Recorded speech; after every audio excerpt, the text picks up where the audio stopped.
आज के वीडियो में हम एजुकेशन पोर्टल 3.0 पर न्यू स्टूडेंट की मैपिंग या फिर आप कह सकते हैं कि न्यू स्टूडेंट का रजिस्ट्रेशन या फिर आप कह सकते हैं कि न्यू स्टूडेंट का एडमिशन इन स्कूल कैसे किया जाएगा यह हम आज के वीडियो में सीखने वाले हैं। साथियों, इस कार्य को करने के लिए सबसे पहले आपको अपने गूगल ब्राउज़र में जाकर टाइप करना होगा एजुकेशन पोर्टल 3.0। यह टाइप करने के बाद आप कर देंगे सर्च करते ही आपको एक पेज ओपन होकर मिल जाएगा। उस पेज में सबसे पहला ही ऑप्शन आपको दिखाई देगा स्कूल एजुकेशन पोर्टल 3.0। तो स्कूल एजुकेशन पोर्टल 3.0 के पहले ही ऑप्शन को आपको सिलेक्ट कर लेना है। जैसे ही आप इस ऑप्शन को सिलेक्ट करेंगे वैसे ही आप पहुंच जाएंगे लॉगिन के लिए। तो यहां पर लॉगिन का इस प्रकार से आपको पेज दिखाई देगा। इस पेज में यूज़र नेम, पासवर्ड और कैप्चा आपको एंटर करके और लॉगिन होना होता है। साथियों, यदि आप पासवर्ड भूल गए हैं देन आपको फॉरगेट पासवर्ड से अपना पासवर्ड रीसेट कर लेना है। यदि आप फॉरगेट पासवर्ड लेते हैं तो आपको कुछ इस प्रकार का विंडो ओपन होकर मिल जाएगा। यहाँ पर user name, mobile number, new password और न्यू कन्फर्म पासवर्ड आपको एंटर करना होगा। तो आपका यूज़र नेम आपका BH कोड होता है, BH नंबर होता है, वह आप यहाँ पर लिख देंगे। फिर आपका रजिस्टर्ड मोबाइल नंबर जो भी है वह यहाँ पर आप टाइप कर देंगे। इसके बाद आपको एक पासवर्ड बना लेना है। पासवर्ड की लेंथ आपकी 8 से 18 कैरेक्टर की होना चाहिए। मिनिमम आपके 8 होना चाहिए और 18 तक आप रख सकते हैं। वही का वही पासवर्ड आपको यहाँ पर री एंटर कर देना है और इसके बाद आप कर देंगे सेंड OTP। जैसे ही आप यहाँ पर OTP के लिए क्लिक करेंगे वैसे ही आपके रजिस्टर्ड मोबाइल नंबर के ऊपर आपका एक OTP आ जाएगा। इस OTP इस प्रकार का मैसेज जो आएगा उसे आप पहले कर देंगे ओके करने के बाद यह आपका OTP वाला पोर्शन एक्टिवेट हो जाएगा और यहाँ पर आप अपने मोबाइल नंबर पर प्राप्त हुई OTP को इंटर कर देंगे और इसके बाद कर देंगे verify OTP and change password. जैसे आप यह करेंगे आपका यह वाला जो नया पासवर्ड आपने अभी बनाया था वह कंप्लीट हो चुका है, वह सक्सेसफुल बन चुका है। ठीक है, अब आपको इसे याद रखना है। इसके बाद जैसे ही आपने verify OTP and change password किया वापस आपको इसी लॉगिन पेज के ऊपर वह पोर्टल लेकर चला जाएगा। लॉगिन पेज पर आप आ गए। लॉगिन पेज पर आने के बाद यूज़र नेम आपको इंटर करना है, पासवर्ड जो अभी आपने बनाया था और यदि आपको पहले से याद है तो वह इंटर कर दीजिए। इसके बाद कैप्चा ले लीजिए और हो जाइए लॉगिन। लॉगिन होते ही आप कुछ इस प्रकार का पेज देख पाएंगे। इस प्रकार के पेज में यहाँ आपको लेफ्ट साइड में इस प्रकार के ऑप्शन दिखाई देंगे और जिस BH नंबर से आप लॉगिन हुए हैं उनका नेम यहाँ पर आपको दिख जाएगा और उस व्यक्ति के संबंध में, उस टीचर के संबंध में सारी जानकारी यहाँ पर उनकी दिख जाएगी। चूँकि आज का हमारा सब्जेक्ट है कि न्यू स्टूडेंट की आपको रजिस्ट्रेशन, एडमिशन, मैपिंग 2025-26 के लिए कैसे करना है तो हम उसी टॉपिक पर चलते हैं। होम के नीचे की तरफ आप देखेंगे स्टूडेंट डायरेक्टरी। आपको इस स्टूडेंट डायरेक्टरी का चयन कर लेना है। साथियों, जैसे ही आपने स्टूडेंट डायरेक्टरी के ऑप्शन को क्लिक किया वैसे ही इतने सारे ऑप्शन आपको और देखने को स्टूडेंट के संबंध में मिल जाएंगे। यहाँ पर रिपोर्ट तक आपको ऑप्शन देखने को मिल जाएंगे। जैसे ही आप इस रिपोर्ट को भी टच करेंगे इसमें और काफ़ी सारे ऑप्शन आपको देखने को मिल जाएंगे। तो ये सारे ऑप्शन स्टूडेंट के संबंध में ही है, आपके स्कूल के बच्चों के लिए है। तो सारी जानकारियां आपको इन ऑप्शनों से ही मिल पाएगी। तो क्या क्या जानकारियां कहां कहां मिलेगी थोड़ा सा आपको रुककर यह समझ लेना चाहिए। सबसे पहले स्टूडेंट एडमिशन की जानकारी यहां पर आपको मिल जाएगी। स्टूडेंट का एडमिशन यहां से आप कर सकते हैं। स्टूडेंट का यदि प्रमोशन करना हो तो वह भी यहाँ से होता है। उसके बाद प्रोफाइल अपडेशन, यह कार्य भी आपका यहीं से होगा। प्रोफाइल अपडेशन और स्टूडेंट एडमिशन लगभग एक ही विषय है। जनरेट ट्रांसफ़र सर्टिफिकेट एक ही विषय से अर्थ है कि उसी प्रकार की प्रोसेस से यह भी अपडेशन किया जाएगा, उसकी भी हम समय पर चर्चा करेंगे। जनरेट ट्रांसफ़र सर्टिफिकेट, इसके बाद ये जनरेट ट्रांसफ़र सर्टिफिकेट हालिया दौर के लिए है। शिक्षकों के ट्रांसफ़र हो रहे हैं, आवेदन उन्होंने किए थे तो उसके लिए यह ऑप्शन दिया गया है। बच्चों के संबंध में अकाउंट डिटेल अपडेट, यदि किसी बच्चे की अकाउंट डिटेल हमें अपडेट करना है तो यहाँ से होगी। अपडेट समग्र प्रोफाइल, यह बहुत ही IMP ऑप्शन है और किस प्रकार से इस ऑप्शन का हम यूज़ करेंगे हमारे बच्चों के लिए, इस विषय का वीडियो आपको अलग से दिया जाएगा। एडमिशन रिपोर्ट आप देखना चाहते हैं तो यहाँ से इशू टीसी रिपोर्ट, यह भी जानकारी आपको यहाँ से मिल जाएगी। अकाउंट अपडेशन रिपोर्ट, यह भी आपको यहाँ से मिल जाएगी। स्कूल वाइज एडमिशन रिपोर्ट, तो ये सारे रिपोर्ट के कॉलम हैं, ठीक है, ऑप्शन हैं। तो रिपोर्ट के नीचे जितने ऑप्शन हैं ये सारे जो है रिपोर्ट के लिए है। और एक और IMP है हाल फिलहाल के लिए, ये है लकीली एलिजिबल स्टूडेंट क्लास 1। किन किन बच्चों का आप कक्षा 1 में इस वर्ष लक्ष्य रखे हुए हैं, किनका एडमिशन आपको कक्षा 1 में करना है, पूरे गांव में आपके, पूरे जो नगर में है आपके, तो उनकी लिस्ट आपको यहां से मिल जाएगी, उनकी सूची यहां से आप डाउनलोड कर सकते हैं। चूँकि हमारा आज का सब्जेक्ट है स्टूडेंट एडमिशन, हमें कैसे करना है नए बच्चों का, वह हम समझ लेते हैं पॉइंट टू पॉइंट। तो आप सबसे पहले इस ऑप्शन को चूज करेंगे स्टूडेंट एडमिशन। स्टूडेंट एडमिशन का ऑप्शन जैसे ही आपने लिया वैसे ही आपको कुछ इस प्रकार का पेज ओपन होकर मिल जाएगा। एक बड़ा पेज होगा, मैं उसको छोटे छोटे टुकड़ों में आपको दिखा देता हूं, हर एक पार्ट अलग अलग है, सभी पार्ट को आपको समझना है।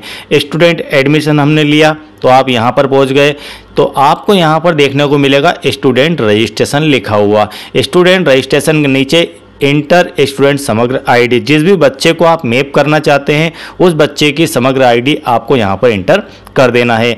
यहाँ पर इंटर करने के बाद आप कर देंगे सर्च। जैसे ही आपने सर्च का ऑप्शन लिया वैसे ही कुछ इस प्रकार का पेज ओपन होकर आपको मिल जाएगा। यहाँ से एक एक ऑप्शन को बड़े ही ध्यान से आपको समझ लेना है। Inter student name in English, यहाँ बच्चे का नाम आपको ऑलरेडी लिखा हुआ मिल जाएगा। Inter student name in Hindi, यहाँ पर बच्चे का नाम हिंदी में लिखा हुआ मिल जाएगा समग्र के अनुसार, या फिर जो भी यह बच्चा जहाँ भी स्कूल में पढ़ रहा था, जो भी उसकी प्रोफाइल थी वही की वही प्रोफाइल के नेम इंग्लिश और हिंदी में जो भी उसका डाटा था वह सारा उठकर यहाँ पर ऐड हो जाएगा। यदि कोई करेक्शन करना है तो यहाँ से आप कर सकते हैं। दूसरा विषय है कि ये जो स्टार बने हुए हैं, इन स्टार वाली जानकारियों को आपको अनिवार्यता फिल करना ही करना है। चलिए, इसके बाद सिलेक्ट स्टूडेंट टाइप, तो यहाँ पर लड़का है या लड़की है ये ऑप्शन आपको देखने को मिलेंगे, आप इनको सिलेक्ट कर सकते हैं। इंटर डेट ऑफ बर्थ, यहाँ पर डेट ऑफ बर्थ आपको ऑलरेडी फिल मिलेगी यदि आप कोई संशोधन चाहते हैं, और यदि ये ऑप्शन आपका ओपन होता है, कभी कभी ओपन होता है कभी नहीं होता है, ये मेरा अनुभव है। तो आपको यदि कोई संशोधन करना है तो यहाँ पर करके देख सकते हैं। इसके बाद चूज फाइल, यहाँ पर बच्चे का फोटो अनिवार्यता लगना है। तो बच्चे के फोटो के लिए आप बच्चे का फोटो को क्रॉप करके अपनी गैलरी में सेव कर लीजिए, और उसके बाद यहाँ से चूज फाइल करके आप यहाँ पर उसे अपलोड कर सकते हैं। और हम जानकारी दे रहे हैं इस समय आपको जनरल इन्फॉर्मेशन की, तो जनरल इन्फॉर्मेशन वाले ये ऑप्शन हैं। चलिए, इसके बाद सिलेक्ट ब्लड ग्रुप, तो बच्चे का जो भी ब्लड ग्रुप है वह यहाँ से आपको सिलेक्ट कर लेना है। इसके बाद सिलेक्ट कैटेगरी,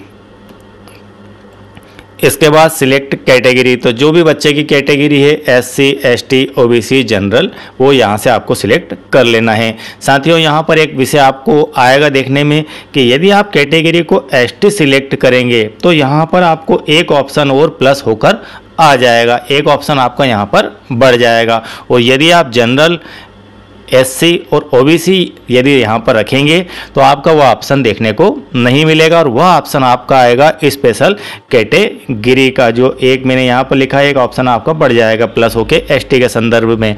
स्पेशल कैटेगरी में जब आप जाएंगे तो उसमें आपको विमुक्त, घुमक्कड़ इनमें से कोई नहीं, और अर्ध घुमक्कड़, फिर से ध्यान से सुन लीजिए क्योंकि ये फॉर्म आपका इंग्लिश में ओपन हो सकता है, तो आप इसको हिंदी में समझ लीजिए। विमुक्त, घुमक्कड़ इनमें से कोई नहीं, अर्ध घुमक्कड़, ये ऑप्शन आपको इस एक और नए ऑप्शन में देखने को मिल जाएंगे। तो वहाँ पर आप इनमें से किसी एक को सिलेक्ट कर सकते हैं। यदि आपने जनरल, OBC और SC रखा तो ये सारे ऑप्शन ही आपको देखने को मिलेंगे। इसके बाद सिलेक्ट रिलीजन में हिंदू, मुस्लिम, सिख, ईसाई, बौद्ध जो भी है वहाँ पर आप उसे फिल कर सकते हैं। इसके बाद फादर नेम, यहाँ पर mother name, inter mobile number, यहाँ पर ईमेल आईडी, ये अनिवार्य नहीं है, यहाँ पर स्टार नहीं बना हुआ है। सिलेक्ट विमुक्त स्टेटस, बच्चे का विमुक्त स्टेटस क्या है ये आप यहाँ पर यस और नो में टाइप कर सकते हैं, सिलेक्ट कर सकते हैं। ठीक है, इसके बाद सिलेक्ट डोमिसाइल, तो डोमिसाइल में स्वयं का घर है या नहीं है आप देख लीजिए।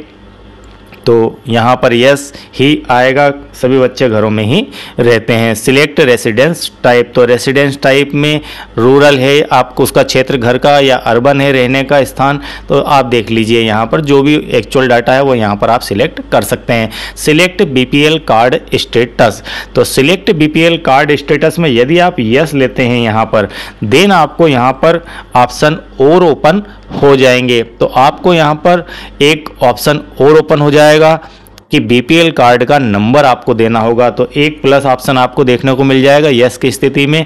यदि आपने यहाँ पर यस किया तो बीपीएल कार्ड का नंबर आपको नेक्स्ट ऑप्शन के अंदर देना होगा। इसी टाइप से सिलेक्ट डिसेबिलिटी, सिलेक्ट डिसेबिलिटी में यदि आप यस रखते हैं तो आपको यहाँ पर दो ऑप्शन और ओपन होकर मिल जाएंगे। एक ऑप्शन में आपको देना होगा कि डिसेबिलिटी का टाइप, ठीक है, एक कॉलम और मिलेगा डिसेबिलिटी का टाइप कि कौन से टाइप का डिसेबल है बच्चा, और दूसरा उसका परसेंटेज क्या है डिसेबिलिटी का, 0 से 40 है, 40 से 50 है, 50 से 60 जो भी है, तो वो आप उसके सर्टिफिकेट से देख के यहाँ पर सिलेक्ट कर सकते हैं। अदरवाइज ये सारे कॉलम ऐसे ही रहेंगे। चलिए इतनी जानकारी के बाद फिर हम बढ़ते हैं आगे। आगे बढ़ने पर आपको स्टूडेंट एड्रेस पर समग्र, ठीक है, ये सारी चीज़ें फिल करना है। यहाँ पर स्टेट का नेम जो भी है, स्टेट तो हमारी मध्य प्रदेश है, देन आपको यहाँ पर मध्य प्रदेश लिख देना है और यहाँ पर ऑप्शन आएंगे उसमें से सिलेक्ट कर सकते हैं, और ऑलरेडी हो सकता है कि यहाँ पर आपको लिखा हुआ मिल जाए।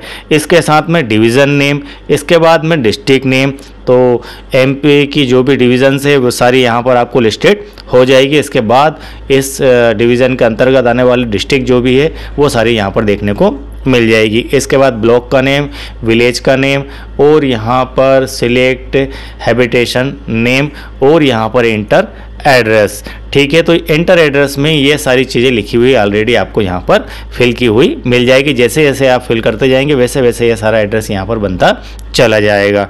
चलिए इसके बाद फैमिली अदर इन्फॉर्मेशन, ये मोस्ट आईएमपी है, इसको आप ध्यान से समझ लीजिए। यहाँ पर आपको काफ़ी सारा कन्फ्यूज़न होने वाला है, तो इस कन्फ्यूज़न को आप क्रिएट ना होने दें, बहुत ही सिंपल है। चलिए देखते हैं। यहाँ पर है आपकी फैमिली अदर इन्फॉर्मेशन में ओनली गर्ल चाइल्ड सबसे पहला, तो यहाँ पर ही स्टार्टिंग में आपको समझना है ओनली गर्ल चाइल्ड, जिस बच्चे का आप रजिस्ट्रेशन कर रहे हैं, जिस बच्चे का आप एडमिशन कर रहे हैं, क्या वह बच्चा अकेला है, ठीक है, अपने पिता की अकेली संतान है और वह भी लड़की है, तो आपको यहाँ पर करना है यस, अदरवाइज यहाँ पर करना है नो, ठीक है। यदि लड़की अकेली है अपने घर में तो आपको यहाँ पर यस लेना है, अदरवाइज लेना है नो। यदि आप यहाँ पर यस लेंगे तो यहाँ पर पूछा गया है सिलेक्ट नंबर ऑफ सिबलिंग्स, भाई बहन की संख्या, तो ये वाला जो है ऑप्शन आपका समाप्त हो जाएगा। किस स्थिति में? जब आप यहाँ से यस लेंगे तो ये आपका भाई बहनों की संख्या वाला यहाँ से स्वतः ही हट जाएगा, और यदि आप इन्हें रखते हैं देन ये सारे वैसे के वैसे ही रहेंगे। ये चाइल्ड ट्विंस, क्या यह जो लड़की है या ये लड़के हैं, तो ये जो भी बच्चा है क्या ये जुड़वा हैं, ठीक है। ये पूछा जा रहा है कि क्या यह बच्चा है कोई इसका जुड़वा भाई बहन और है क्या, तो आपको यहाँ पर यस और नो में सिलेक्ट करना है। सिबलिंग्स में बच्चों के भाई बहन, ये कितने भाई बहन हैं वो सब आपको यहाँ पर टाइप यहाँ पर सिलेक्ट कर लेना है। आर द स्टूडेंट ऑफेंस, तो आपको यहाँ पर सिलेक्ट करना है यस और नो में, क्या बच्चा यहाँ पर अनाथ है, अनाथ के विषय में पूछा गया है, तो यस और नो में आपको आंसर देना है। इज फादर डेड, क्या बच्चे के पिताजी स्वर्गवासी हो गए हैं, यदि आपने यस कह दिया तो स्वर्गवासी हो गए हैं, और यदि एने है इसका मतलब वो अभी हैं, तो आपको यहाँ पर लगभग एने ही आएगा। सिलेक्ट फादर डिसेबिलिटी, यहाँ पर फादर की डिसेबिलिटी पूछी जा रही है, यहाँ पर ध्यान रखना बच्चे की डिसेबिलिटी की बात नहीं की जा रही है। क्या बच्चे के फादर डिसेबल है, यदि डिसेबल है तो आपको यस रखना, अदरवाइज एने कर देना है, नो कर देना है। सिलेक्ट मीन्स लाइवलीहुड, तो यहाँ पर बच्चे के पिताजी कि जीविका का साधन जो है गवर्नमेंट है या नॉन गवर्नमेंट है। दो ऑप्शन आपको यहाँ पर देखने को मिल जाएंगे। तो गवर्नमेंट से वो इनकम कर रहे हैं जीविका की, या फिर नॉन गवर्नमेंट से अपना कोई अलग से बिजनेस कर रहे हैं, खेती कर रहे हैं, जो भी है। तो आप यहाँ पर दोनों में से एक ऑप्शन का चयन कर सकते हैं। नेक्स्ट है select student father guardian retired, क्या उनके पिताजी रिटायर हो चुके हैं, 60 साल से ऊपर के हैं। देन आपको यहाँ पर यस और नो में से सिलेक्ट कर लेना है। सिलेक्ट मदर ऑक्यूपेशन, तो जो मदर है उनका व्यवसाय क्या है, तो व्यवसाय आपको यहाँ से सिलेक्ट कर लेना है। ठीक है, इसके बाद इंटर फैमिली गार्जियन और इनकम आपको यहाँ पर देना है, लिख देना है कि कितनी इनकम है। उसके बाद इज़ इनकम टैक्स पेयर, क्या ये टैक्स पेयर हैं, तो यस और नो में आपको आंसर दे देना है। और लैंड इज मोर देन 10 एकड़, 10 एकड़ से ज़्यादा क्या इनके पास ज़मीन है, यदि है 10 एकड़ से ज़्यादा तो यस, अदरवाइज आप इसको नो रख लेंगे। Inter road distance from house to school, school से घर के दूरी क्या है बच्चे के, वो आपको यहाँ पर टाइप कर देना है। तो इतनी चीज़ें बड़े ही ध्यान से आपको यहाँ पर सिलेक्ट करना है। साथियों, यह प्रोफाइल बच्चे की बहुत आगे तक जाएगी और इस बार जो एजुकेशन पोर्टल 3.0 है यह बहुत ही स्ट्रॉन्ग पोर्टल बनाया है। तो यहाँ पर जानकारी पहली ही बार में आप सही भर देना, अदरवाइज अपार आईडी की तरह हमें हमेशा परेशान होना पड़ेगा। तो वो सारी चीज़ें चाहे देर लगे लेकिन व्यवस्थित आप कर देना, सारी जानकारी आप बच्चे की करेक्ट यहाँ पर एंटर कर देना। चलिए, इसके बाद previous academic year information, previous academic year information देख लेते हैं। लास्ट ईयर की, प्रीवियस मतलब लास्ट ईयर एकेडमिक ईयर की इन्फॉर्मेशन क्या है। अभी चल रहा है आपका 25-26 में आप इसको एडमिट कर रहे हैं। देन आपको यहाँ पर जो जानकारी दिखाई देगी वह आपको 24-25 की दिखाई देगी। 24-25 में बच्चा कौन से स्कूल में पढ़ता था उसका डैश कोड यहाँ पर देखने को मिल जाएगा। सिलेक्ट क्लास यहाँ पर देखने को मिल जाएगी। इंटर एनरोलमेंट नंबर यहाँ पर देखने को मिल जाएगा। ठीक है, तो आप इंटर भी कर सकते हैं एनरोलमेंट नंबर। यहाँ पर ऑलरेडी आप कहाँ से एनरोलमेंट नंबर एंटर करेंगे पिछले साल का, यदि आपके स्कूल का था तो आप कर सकते हैं। ये तो बाहर से आया हुआ है, ठीक है, देख लेना जो भी आपको यहाँ पर दिख जाए समझ से। अब इसके बाद इंटर स्कॉलर नंबर, तो यहाँ पर स्कॉलर नंबर देखने को मिल जाएगा। यहाँ पर इंटर परसेंटेज, तो यहाँ पर हो सकता है कि 100 लिखा हुआ आपको दिख जाए, तो इसे आप जो है करेक्ट करके जो भी बच्चे का परसेंटेज आपके अंक सूची में लिखा हुआ वो अंक सूची लेकर आया होगा तो वहाँ पर जो भी है इसे एंटर कर सकते हैं यदि है तो, अदरवाइज यहाँ पर 100 ही लिखा हुआ आपको दिखाई देगा। ये प्रीवियस एकेडमिक ईयर की इंफॉर्मेशन है।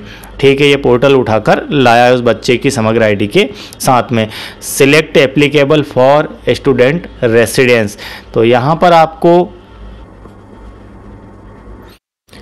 रेसिडेंस की स्थिति दिखाना है। इसके बाद नेक्स्ट आएगा करेंट एकेडमिक ईयर इन्फॉर्मेशन, तो अब आपको इस वर्ष की इन्फॉर्मेशन जो है करेक्ट यहाँ पर फिल करना है। इंटर स्कूल डैश कोड, आपका स्कूल का डैश कोड ऑलरेडी यहाँ पर फिल किया हुआ मिल जाएगा। सिलेक्ट एकेडमिक ईयर आपका 25-26 यहाँ पर देखने को मिल जाएगा।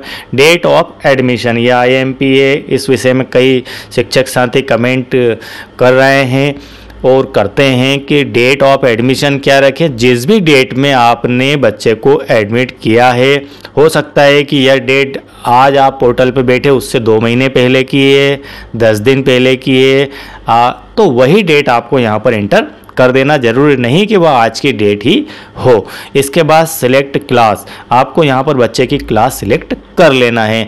अब प्रीवियस ईयर की जो क्लास है, मान लीजिए बच्चे की क्लास यहाँ पर 5th है, तो यहाँ पर स्वाभाविक सी बात है कि आपकी जो क्लास आएगी वो 6th आएगी। और यदि आप बच्चे को 1st क्लास में एडमिट कर रहे हैं, देन यहाँ पर 5th नहीं आएगा, वो बच्चा आंगनवाड़ी से आया हुआ होगा, देन आपको यहाँ पर आपको 1st क्लास देखने को मिल जाएगी, या फिर LKG UKG भी यहाँ पर देखने को आपको प्रीवियस में मिल सकती है। इंटर एनरोलमेंट नंबर, बच्चे का एनरोलमेंट नंबर यहाँ पर आपको फिल करना है। एनरोलमेंट नंबर या IMPA ध्यान से समझ लीजिए कि एनरोलमेंट नंबर कौन सा। एनरोलमेंट नंबर से अर्थ है कि बच्चे के रजिस्टर में आपके जो क्लास का, मान लीजिए बच्चे को कक्षा 6 में आपने एडमिट किया, एडमिट करने में आपने 25 बच्चों को एडमिट किया, तो ये जो बच्चे का क्रम है, अटेंडेंस क्रम है, वो क्या रहेगा, रजिस्टर में क्या है, अटेंडेंस रजिस्टर में, देन आपको वो यहाँ पर फिल कर देना है। इसके बाद इंटर स्कॉलर नंबर, ये IMPA, आपने बच्चे का स्कॉलर नंबर क्या दिया है, क्या स्कॉलर नंबर से आया है, वो एक अलग चीज़ हो गई। किस स्कॉलर पे वापस आपने अपने स्कूल में एडमिट इसे किया है वो आपको यहाँ पर लिखना है। इसके बाद सिलेक्ट हॉस्टल, तो यहाँ पर हॉस्टलिंग के लिए दिए गए हैं, हॉस्टल के टाइप दिए गए हैं, तो आप वो सिलेक्ट कर सकते हैं। जैसे उसे आप ओपन करेंगे और भी काफ़ी सारे ऑप्शन उसमें देखने को मिल जाएंगे हॉस्टल संबंधी, उन सबको आप फिल कर दीजिए, सिलेक्ट कर लीजिए। चलिए इसके बाद लास्ट में आपके पास फाइनली काम आता है डॉक्यूमेंट अपलोड करने का। तो please upload A PDF JPG file that is less than 100 KB in size. तो 100 KB से कम की साइज वाली PDF हो या फिर JPG हो, ये आपको अपलोड करना है। क्या क्या अपलोड करना है? अपलोड कास्ट सर्टिफिकेट, बच्चे का कास्ट सर्टिफिकेट आपको अपलोड करना ही करना है, चाहे वो किस स्थिति में, OBC ST और SC की स्थिति में। जनरल की स्थिति में आपको कास्ट सर्टिफिकेट यहाँ पर अपलोड नहीं करना है। नंबर 1 बात। अब आपने मान लीजिए गैलरी में फ़ोटो खींच के आप अपने मोबाइल के कैमरे से फ़ोटो खींच लेंगे, इन्फॉर्मेशन पर जाकर, इन्फो पर जाकर आप उसको देख लेंगे, वहाँ पता चल जाएगा आपको कि ये कितने साइज़ का। यदि साइज़ इसका ज़्यादा है तो रिड्यूस साइज़ करके आप जो है इसे रिड्यूस भी कर सकते हैं। तो यहाँ पर आपको 100 KB से अंदर के उसको फाइल बना लेना है, उसके बाद यहाँ से चूज़ फाइल करके अपलोड कर देना है। चलिए, और इसी प्रकार से आप PDF भी रख सकते हैं, PDF क्रिएटर में जाके PDF क्रिएट कर सकते हैं। एडोब के अंदर भी आप PDF क्रिएट कर सकते हैं। दूसरा है यहाँ पर upload handicapped certificate. Upload handicapped certificate आपको तब अपलोड करना है जब बच्चे को आपने दिव्यांग दिखाया है, डिसेबल दिखाया है। यदि बच्चे को वहाँ पर आपको प्रोफाइल में डिसेबल दिखाया है तो इसे अपलोड करना है। और यदि आपने यहाँ पर बच्चे को डिसेबल नहीं दिखाया, बच्चा डिसेबल नहीं है, देन इसको आपको अपलोड नहीं करना है। और अनिवार्यता आपको बैंक की पासबुक सभी बच्चों की अपलोड करना ही करना है। तो अपलोड करने के लिए वही तरीका, आपका फ़ोटो खींच लीजिए और चूज़ फाइल उसको गैलरी में रख के चूज़ फाइल करके यहाँ पर अपलोड कर दीजिए। ठीक है, इसके बाद अपलोड इनकम प्रूफ। बच्चे को यदि आपने BPL में दिखाया है तो वह आप अपलोड कर सकते हैं। तो इनकम का कोई एक प्रूफ आपको यहाँ पर अपलोड करना होगा। जो भी आप उसकी इनकम दिखा रहे हैं उसका आधार कुछ तो होगा कि आपने 50,000 दिखाई, 60,000 दिखाई, 1 लाख दिखाई, 2 लाख दिखाई, 70,000 दिखाई, तो जो भी दिखाई तो आप अपने मन से तो टाइप नहीं करते होंगे, कुछ तो उसका बेस होगा। उसी बेस का इनकम प्रूफ आपको यहाँ पर अपलोड कर देना होगा। इतना करने के बाद आप इस फॉर्म को कर देंगे सेव करते ही यह बच्चा आपके स्कूल में एडमिट हो जाएगा। साथियों, यदि इस एडमिशन की प्रक्रिया में जो हमने अभी फॉर्म अपलोड किया इसमें कहीं कोई छोटी मोटी चीज़ें उधर हो जाती है, मिस है, तो आप नेक्स्ट बार भी इसे ट्राई कर सकते हैं। वो आपको कहाँ पर देखने को मिलेगा, मैं आपको दिखा देता हूँ कि कहाँ पर। प्रोफाइल अपडेशन, जब आप प्रोफाइल अपडेशन में जाएंगे तो यही प्रोफाइल सेम टू सेम आपको अगेन देखने को मिल जाएगी। और आप इस बच्चे की वहाँ पर कुछ छोटी मोटी चीज़ें है सुधार के, तो वह सुधार भी सकते हैं। तो आई होप कि इतना विषय आज का आपको क्लियर समझ में आ गया होगा। और यदि आप चैनल के साथ नए हैं, मुझे पहली बार देख रहे हैं, सुन रहे हैं, वो चैनल को आपने अब तक सब्सक्राइब नहीं किया है तो साथियों चैनल को सब्सक्राइब करके रखिए। आपकी समस्या, मेरी समस्या, हर छोटी मोटा जो विषय होता है आपका, उसे मैं कवर करके चलता हूँ। और इन सारे विषयों के ऊपर आपको बहुत ही डिटेल में जानकारी दी जाएगी वीडियो के माध्यम से। तो इस वीडियो के नीचे डिस्क्रिप्शन में ये सारे वीडियोस की लिंक भी आपको देखने को मिल जाएगी। और यदि आप सब्सक्राइब करके रखे हुए हैं तो बेल आइकन प्रेस करके रखे हुए हैं, देन आपको इन सारे विषयों की जानकारी 1-2 दिन के अंदर ही मिल जाएगी। Thank you very much.